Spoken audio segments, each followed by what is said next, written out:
வணக்கம். உங்கள் சதீஷ் ஆறுமுகம். இந்த வீடியோவில் என்ன பார்க்க போகிறோம் அப்படின்னா, எல்லாம் ஜாப் நேச்சர் என்ன, ரெஜிஸ்ட்ரேஷன் டிபார்ட்மெண்ட்டில் அசிஸ்டண்ட்டோடைய பணி என்ன, குரூப் 2ல் ஒரு முக்கியமான பதவி, அசிஸ்டன்ட் இன் ரெஜிஸ்ட்ரேஷன் டிபார்ட்மெண்ட், பதிவுத்துறையில் வந்து உதவியாளர் பணியிடம், குரூப் 2 நான் ஓடி, அது இன்டர்வியூ இல்லாத போஸ்ட்டில் வரதில் ஒரு முக்கியமான பதவி இது. அது எப்படி இருக்கும் அப்படின்றது தான் பார்க்க போகிறோம். என்ன வேலை எடுக்கலாமா என்ன, அந்த மாதிரி விஷயங்கள் இந்த வீடியோவில் பார்க்க போகிறோம். ஆக்சுவலாக ஒரு டெப்டி தாசில்தார் லீவுனா தாசில்தார் ஆக முடியாது, டெப்டி பிடிஓ ஆக முடியாது, டிஆர்ஓ கலெக்டர் ஆக முடியாது. ஆனால் ரெஜிஸ்ட்ரேஷன் எந்த டிபார்ட்மெண்ட்லையும் இல்லாத ஒரு அதிசயம் என்ன அப்படின்னா, ரெஜிஸ்ட்ரேஷன் டிபார்ட்மெண்ட்டில் அசிஸ்டன்ட் சப் ரெஜிஸ்ட்ரார் லீவுனா அன்னைக்கு அவர் தான் சப் ரெஜிஸ்ட்ரார், சார் பதிவாளர் அவர் தான்.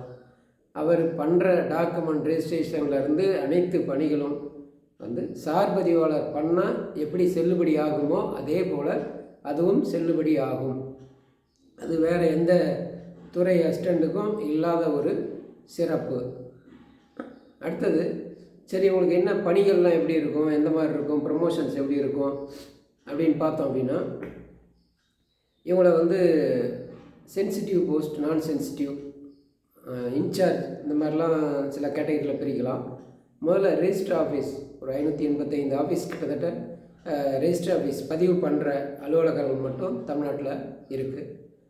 அதில் அசிஸ்டண்ட்டாக போடுவாங்க. அசிஸ்டண்ட் அப்படின்னா டெய்லி பப்ளிக் மக்கள் கூட கான்டாக்ட் உள்ளது. அவங்களுக்கு என்ன வேலை அப்படின்னு பார்த்தோன்னா, வில்லங்க சர்டிஃபிகேட்டு, இன்கம்பரன்ஸ் சர்டிஃபிகேட்னுவாங்க, வில்லங்க சான்று, ஈசின்னு நம்ம ஈஸியாக சொல்லுவோம். ஈசி ரெடி பண்ணுறது, நகல், பத்திரத்தோடைய நகல் கொடுக்கறது, பிறப்பு இறப்பு சர்டிஃபிகேட் வந்து கஸ்டடியன் அண்ட் இஷ்யூவிங் அத்தாரிட்டி, பாதுகாக்கிறதும் இஷ்யூ பண்ணுறதும் பதிவுத்துறை. ஆனால் பதிவு பண்ணுறது விஏஓ பதிவு பண்ணுவார், பேரூராட்சியில் பண்ணுவாங்க, மாநகராட்சியில் பண்ணுவாங்க, நகராட்சியில் பண்ணுவாங்க. அதில் அந்த பேரூராட்சி, டவுன் பஞ்சாயத்து, இவங்க உள்ளாட்சி அமைப்புகளில் இருக்கிற சர்டிஃபிகேட் எல்லாமே அவங்க ரெஜிஸ்டர் பண்ணி நம்ம ஆஃபீஸில் கொடுத்துருவாங்க. அதை நம்ம ஆஃபீஸில் தான் வந்து வாங்குவாங்க, அதை கொடுப்பாங்க. வில்லங்கமே கையால் எழுதுறது, ஆன்லைனில் வர்றது, ஆன்லைனில் அப்ளை பண்ணி ரெடி பண்ணிக்கலாம். கையால் எழுதுகிற வில்லங்கம் 75லேருந்து இப்போ ஆன்லைனில் இருக்குது, 1975லேருந்து. அதுக்கு முன்னாடி இருக்கிற கையால் எழுதுகிற வில்லங்கங்கள். லெட்டர் கம்யூனிகேஷன்ஸ், அது இதுதான்ற மாதிரி டிஃபைன் பண்ண முடியாத அளவுக்கு புதுசாக லெட்டர் வரும். அந்த மாதிரி லெட்டர் கம்யூனிகேஷன். கோர்ட்டு கேசஸ் இருந்ததுன்னா அதை வந்து பார்க்குறது, ஃபைல் பண்ணுறது. கிட்டத்தட்ட அசிஸ்டண்ட் தான் அந்த ஆஃபீஸோடைய நிர்வாக ஹெட்டுன்ற மாதிரி கிட்டத்தட்ட அனைத்து பணிகளும். சப் ரெஜிஸ்ட்ரார் வந்து டாக்குமெண்ட் செக் பண்ணுறது, இவங்க கொடுக்குற ரெடி பண்ணுற லெட்டர்ஸ் அதெல்லாம் வந்து சரியாக இருக்கா கைட் பண்ணிட்டு கையெழுத்து போடுறது, இந்த மாதிரி மோஸ்ட்லி சைன் பண்ணுறது, மைண்ட் அப்ளை பண்ணுற மாதிரி ஒயிட் காலர் ஜாப் மாதிரி தான் சப் ரெஜிஸ்ட்ரார் பணி இருக்கும். அசிஸ்டண்ட்டோடைய வேலைகள் தான், ஒரு நல்ல அசிஸ்டண்ட் இருந்தார்னா அந்த ஆஃபீஸ் நல்லா இருக்குன்ற மாதிரி கிட்டத்தட்ட அனைத்து பணிகளும், ஆஃபீஸில் நடக்கிற அனைத்து பணிகளும் அவர் தான் மேலாண்மை பண்ணுற மாதிரி இருக்கும். அதில் ஒரு அசிஸ்டண்ட் இருக்கும், 2 அசிஸ்டண்ட், 3 அசிஸ்டண்ட், 2 அசிஸ்டண்ட் வேக்கண்ட் கூட இருக்கும். அப்போ பணிப்பளுகள் அதிகமாகும், அவரே பார்த்துக்கிற மாதிரி இருக்கும்.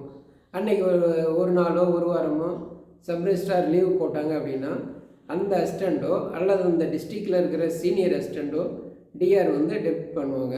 அவங்க வந்து அன்றைக்கி இன்சார்ஜ் பார்க்கலாம் அப்படின்னு சொல்லி அவங்க அன்னைக்கு சப் ரெஜிஸ்ட்ராராக ஆக்ட் பண்ணலாம். ஒரு சில ப்ரொவிஷன்ஸ், சின்ன ப்ரொவிஷன்ஸ் தவிர மீதி எல்லாமே டாக்குமெண்ட் ரெஜிஸ்ட்ரேஷனில் அனைத்தும் செல்லும். சப் ரெஜிஸ்ட்ரார் கையெழுத்து போட்டால் எப்படி அந்த பத்திரம் செல்லுமோ அதுபோல் அசிஸ்டன்ட் சைன் போட்டால் அந்த டாக்குமெண்ட் செல்லும். இப்போ அவங்க ரொம்ப கேர்ஃபுல்லாக இருக்க வேண்டிய ஒரு பதவி, அதாவது சென்சிட்டிவ், ரெஸ்பெக்ட். சப் ஆஃபீஸில் இருக்கவங்களாம் பார்த்தீங்க அப்படின்னா டெய்லி 100லேருந்து 500, 1000 பேர் கூட வருவாங்க. சப் ரெஜிஸ்ட்ரார்ஸை விஷ் பண்ணிட்டு அடுத்தது நம்மளை விஷ் பண்ணுவாங்க. அந்த மாதிரி ஒரு நல்ல பப்ளிக்கில் ரெஸ்பெக்டான ஜாப் ரெஜிஸ்டர் ஆஃபீஸில் வேலை பார்க்குறாங்க அப்படின்னா எல்லாருக்கும் தெரிகிற ஒரு பணியும் கூட. இவங்களுக்கு வந்து ப்ரமோஷன்ஸ் எப்படி இருக்கும், சரி இது ஒரு வகையான அசிஸ்டண்ட். இன்னொன்று அசிஸ்டண்ட் என்னென்னா, ஒரு டிஸ்ட்ரிக்டில் கிட்டத்தட்ட இப்போ தமிழ்நாடு ஃபுல்லாக ஒரு 200-250 சப் ரெஜிஸ்ட்ரார்ஸ் வேக்கன்சி இருக்குது. ப்ரமோஷன்ஸ் ரொம்ப நாளாக இல்லை, கேசஸ் இருக்குது. பிசி, எம்பிசி, எஸ்சி, அது ஒரு வகை. டைரக்ட் அசிஸ்டன்ட், ப்ரமோட்டிவ், அந்த மாதிரி பொதுவாக எல்லா டிபார்ட்மெண்ட்லேயும் அந்த மாதிரி நிறைய சிக்கல்கள், கேசஸ் நிறையா இருக்கும், பொறாமைகள் இருக்கும், அந்த மாதிரி நிறையா விஷயங்கள் இருக்கும். அதனால் ரொம்ப நாளாகவே ப்ரமோஷன் போடல. ஒரு 200-250 கிட்டத்தட்ட வேக்கன்சி இருக்குது. அந்த இடத்துலலாம் வந்து ஒரு அசிஸ்டண்ட்டை ரெகுலராக போடுறது, இன்சார்ஜ் அப்படின்னு சொல்லுவாங்க. ஒரு சீனியர் அசிஸ்டண்ட் இல்லை திறமையான மேனேஜ் பண்ணுறது, ஆஃபீஸை மேனேஜ் பண்ணுற மாதிரி அசிஸ்டண்ட்டை ரெகுலர் இன்சார்ஜ் கொடுக்குறது. ரெகுலராக வந்து அவங்க இன்சார்ஜ் பார்க்கலாம். அவங்க எப்படி அப்படின்னா, அவங்க அந்த பில் இப்போ ஒரு நாள் 2 நாள் இன்சார்ஜ் பார்க்குறவங்க சம்பள பில்லாம் கையெழுத்து போட முடியாது. அந்த சின்ன சின்ன ரெஸ்ட்ரிக்ஷன்ஸ் இருக்கும். ரெகுலர் இன்சார்ஜுக்கு அந்த ரெஸ்ட்ரிக்ஷன் கிடையாது. அவங்க ஒரு ரெகுலராகவே அடுத்த அந்த இடத்துக்கு ஒரு சார்பதிவாளர் போஸ்டிங் போடுற வரை, இல்லை டெப்டேஷன் கேன்சல் பண்ணுற வரை. டெப்டேஷன்னா ஒரு இடத்துல வேலை பார்க்குறவர் இன்னொரு இடத்துல போடுறது. அந்த பதவி அவங்களுக்கு வந்து கொடுத்துருக்கிறத டிஆர் ஆஃபீஸ்லேயோ டிஐஜி ஆஃபீஸ்லேயோ ஐஜி ஆஃபீஸ்லேயோ கேன்சல் பண்ணுற வரை அது வந்து தொடரும். அவர் அந்த ஆஃபீஸுக்கு சப் ரெஜிஸ்ட்ரார் மாதிரி தான். ஆனால் சம்பளம் வந்து அசிஸ்டன்ட் சம்பளம் தான் வாங்குவார். வேறு டிபார்ட்மெண்ட்லாம் பார்த்தா அந்த மாதிரி டெம்பரவரி இன்சார்ஜ் கொடுக்கும்போது சம்பளம் அந்த சம்பளத்துக்குரியதை வாங்குவாங்க. இப்போ தாசில்தார் இல்லை ஏதாவது ஒரு போஸ்ட்டு டெம்பரரியாக க்ரியேட் பண்ணுவாங்க.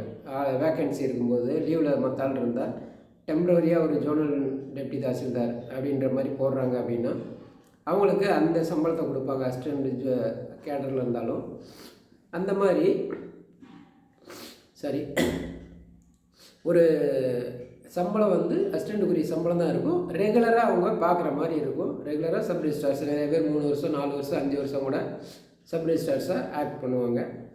ப்ரொமோஷன்ஸ் வர வரைக்கும் கூட நிறைய பேர் நல்ல திறமையாக இருந்தாங்கன்னா அந்த டிஸ்ட்ரிக்டில் எப்போவும் நிறையா டிஸ்ட்ரிக்ஸில் வேக்கன்சி இருந்துகிட்டே தான் இருக்கும். அது வந்து நாகப்பட்டினம் சில டிஸ்ட்ரிக்ட்லாம் பார்த்தோம்னா ஆளே இருக்க மாட்டாங்க.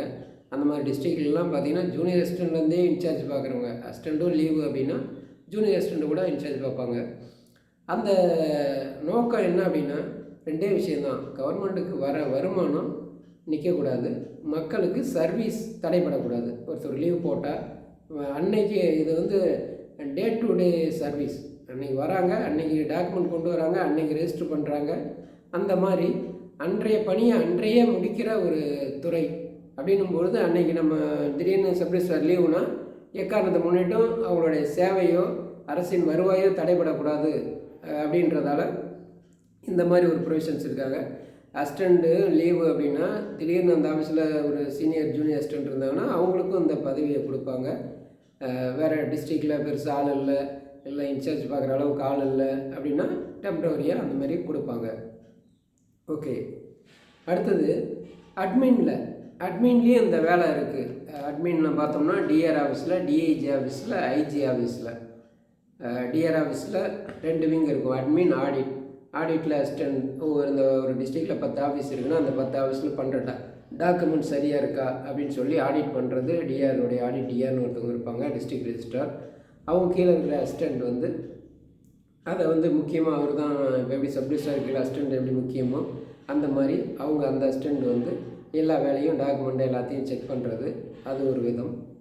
இன்னொரு பக்கம் அட்மினில் வந்து அந்த டிஸ்ட்ரிக்டில் இருக்கிறவங்களுடைய ஏ செக்ஷன், பொதுவாக ஏ செக்ஷன் எல்லா டிபார்ட்மெண்ட்டும் ஏ செக்ஷன்றது வந்து அவங்களுடைய சார்ஜஸ், புகார்கள், அவங்களோட ப்ரொமோஷன், இன்க்ரிமெண்ட், பணிப்பதிவேடு, எஸ்ஆர் பணிப்பதிவேடுன்னு சொல்லுவாங்க, அதை பராமரிக்கிறது, இந்த மாதிரி வேலைகள் பார்க்குறது. அப்புறம் ஃபிக்ஸேஷன் ரேட் ஃபிக்ஸ் பண்ணுறது. டிஆருக்குடைய பவரில் சில வேலைகள், சிட்டு, சொசைட்டி, சங்கங்கள், சீட்டு, இந்த இதெல்லாம் பதிவு பண்ணுறது, ரினியூவல் பண்ணுறது, இந்த மாதிரி வேலைகள் வந்து செய்கிறது. சீட்டு சம்மந்தப்பட்டது. ரெகன்சியேஷன், அதாவது இது சம்பள பட்டியல், அந்த ஒர்க் பண்ணுற ஸ்டாஃப்ஸுக்கு சம்பளம் கொடுக்கறது. இந்த மாதிரி ஒரு 5 பெரும்பாலும் ஒரு 7-12 செக்ஷன்ஸ் இருக்கும். பத்திரம் ரத்து பண்ணுறதுக்கு ஒரு செக்ஷன், இந்த மாதிரி ஒன்றுக்கும் ஒரு செக்ஷன்ஸ் இருக்கும். அங்கே அசிஸ்டண்ட்டாக போடுவாங்க, அது ஒரு விதம்.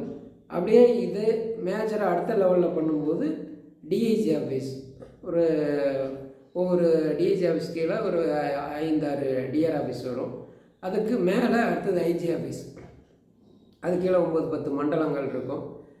அங்கே ஒவ்வொரு மண்டலத்துக்கும் ஒரு டிஐஜி இருப்பாங்க.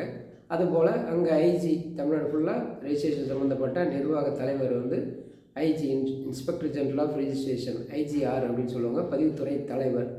அந்த அலுவலகத்தில் ஏகப்பட்ட செக்ஷன்ஸ் இருக்கும். அங்கே ஒவ்வொரு செக்ஷன்ஸுக்கும் ஒரு சப் ரெஜிஸ்ட்ரார் சூப்பரண்டாக இருப்பாங்க. சில செக்ஷனுக்கு சேர்த்து ஒரு டிஆர் இருப்பாங்க, அங்கே ஒரு டிஐஜி இருப்பாங்க, அடிஷ்னல் ஐஜி இருப்பாங்க. அதுக்கு கீழே ஒவ்வொரு செக்ஷன் கீழேயும் 2 அசிஸ்டண்ட்டோ, 1 அசிஸ்டண்ட்டோ, 3 அசிஸ்டண்ட்டோ அந்த மாதிரி அசிஸ்டண்ட்ஸு அங்கேயும் போடுவாங்க. அங்கே நிம்மதியாக இருக்கணும், நிர்வாகம் சம்மந்தப்பட்டாலே ஓட்டணும் அப்படின்னா அந்த மாதிரி இடத்த எடுத்துக்கிட்டு, அது சென்னையில் மட்டும்தான் இருக்கும் ஐஜி ஆஃபீஸு. அங்கே அந்த மாதிரி இடத்துல ஒர்க் பண்ணிவிட்டு ஓட்டிகிட்டு இருக்கலாம். ப்ரொமோஷன்ஸ் எப்படி இருக்கும் அப்படின்னா, ப்ரொமோஷன்ஸ் எல்லா டிபார்ட்மெண்ட்லேயும் வந்து ரொம்ப குறைவாக தான் இருக்குது. ஏன்னா இந்த 2 வருஷம் இன்க்ரீஸ் பண்ண பிறகு ரொம்ப டிலே. கிட்டத்தட்ட ஒரு இந்த டிபார்ட்மெண்ட்டும் இல்லை, எந்த டிபார்ட்மெண்ட் எடுத்தாலும் ரொம்ப லேட் ஆகும். இது குறைந்தது ஒரு 10 வருடமாவது ஆகும் சப் ரிஜிஸ்ட்ரார்ஸ் போகிறது. அதனால் முடிஞ்ச அளவுக்கு இன்டர்வியூ போஸ்ட்டு நல்லா படிங்க, அடுத்ததில் டைரக்ட் ஆகிறதுக்கு முயற்சி பண்ணுங்கள். சரி, இவ்வளோ பவர் இருக்குது. பிறப்புலேருந்து கல்யாண திருமண பதிவு, அதுவும் அசிஸ்டண்ட் ஒர்க்கு செக் பண்ணுறது, சர்டிஃபிகேட் இஷ்யூ பண்ணுறது, லெட்டர்ஸு, நிறைய கடித போக்குவரத்துகளை மெயின்டைன் பண்ணுறது, இந்த மாதிரி இருக்கும்பொழுது அதில் ரிஸ்க் எப்படி இருக்குன்னா, அதாவது ரெஸ்பெக்ட் எந்த அளவுக்கு இருக்குதோ அந்த அளவுக்கு ரிஸ்க் இருக்கும். கொஞ்சம் தப்பணும் அப்படின்னா நம்ம கவனக்குறைவோ இல்லை நம்மளோட ஏமாத்துறவங்க ரொம்ப புத்திசாலியாக இருப்பாங்க. குற்றவியல் வழக்கு பதிவு பண்ணலான்ட்டு இப்போ சட்டத்தை திருத்திருக்காங்க. அதில் வந்து நம்ம தவறாக பண்ணோம் அப்படின்னா அது வேறு எந்த டிபார்ட்மெண்ட்லேயும் இல்லாத ஒரு இது. மற்ற டிபார்ட்மெண்ட்டில் பார்த்திங்கன்னா இன்டென்ஷனாக பண்ண தப்பு கூட பெருசாக பனிஷ்மெண்ட் இருக்காது.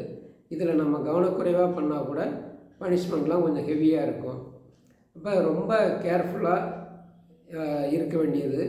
ரொம்ப சப்ஜெக்ட் நாலேஜ், மென்டலி பப்ளிக் கூட கான்டாக்ட் இருக்கிறதால மென்டலி வந்து ப்ரெஷரை எப்படி ஹேண்டில் பண்ணுறது, இந்த மாதிரி ஆட்களுக்கு கொஞ்சம் அது சேலஞ்சிங்காக இருக்கும். நிறைய பேருக்கு ஆனால் நிறைய மக்கள் டைரெக்டாக மக்கள் கூட எந்தெந்த டிபார்ட்மெண்ட்டில் தொடர்பு இருக்கோ அந்தந்த டிபார்ட்மெண்ட்டில் மக்களுக்கு நிறைய விஷயங்கள் செய்யலாம்.